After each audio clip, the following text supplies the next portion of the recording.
Hello বন্ধুরা, welcome back to my channel. আজকে আমি তোমাদের নিয়ে এসেছি চড়ক মেলার মাঠে। চড়ক মেলার মাঠে এসেছি ঠিকই, কিন্তু দেখো খুঁটিটা এখনও দাঁড় করানো হয়নি। ওনারা খুব দ্রুততার সঙ্গে তোড়জোড় চালিয়ে যাচ্ছেন। তাই শব্দ পেয়ে এদিকে পুজোটাও দেখতে চলে আসলাম। দেখলাম বেশ সুন্দর করে পুজোর আয়োজন করা হয়েছে। পাশেই দেখো মেলা শুরু হয়ে গেছে। কাঠের কত জিনিস দেখা যাচ্ছে, প্রচুর কাঠের জিনিস এখানে বিক্রি হচ্ছে, সঙ্গে প্রচুর ব্যাগের দোকান বসে।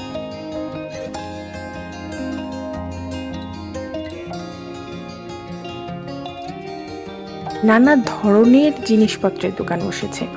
ছোটদের খেলনার যেমন অনেক দোকান আছে, তেমনি ভাবেই ঠাকুরের বিভিন্ন সাজ সরঞ্জামের দোকান আছে, বইয়ের দোকান আছে, বেশ অনেক দোকান রয়েছে।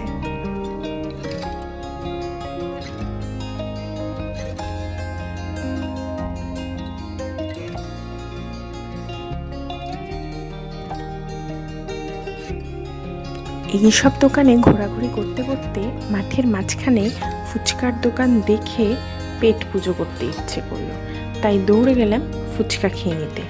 ফুচকা দেখে যেন লোভ সামলানোই যায় না, কি বলো?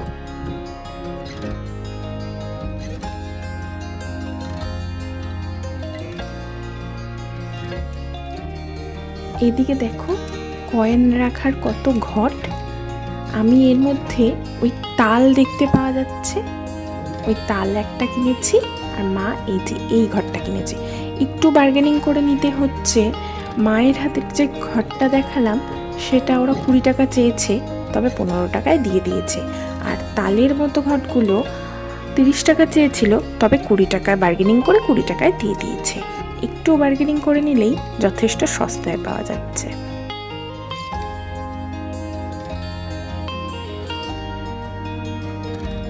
মাঠের মাঝখানে দেখো কত কাঠের জিনিস বসেছে।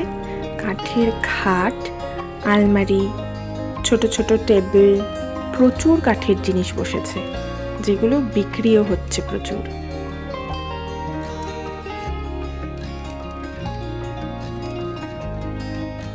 এই গরমে মেলায় আসবো আর আইসক্রিম খাবো না, তা কি হয়? তাই দুটো কুলফি তুলে নিয়েছি।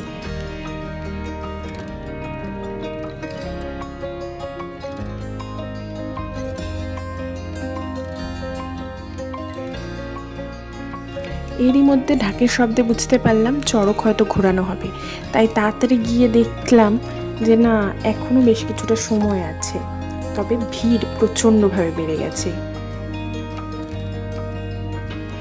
তবে যাদের মানসিক করা রয়েছে তারা এখানে তাদের মানসিক পূরণ করছেন।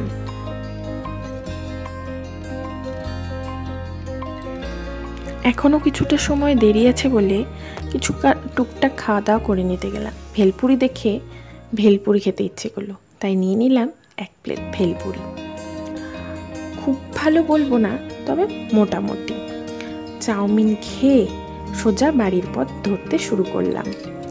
তাহলে বন্ধুরা, আজকের ভিডিও তোমাদের কেমন লাগলো কমেন্ট করে জানিও প্লিজ, আর ভালো লাগলে একটা লাইক করে দিও।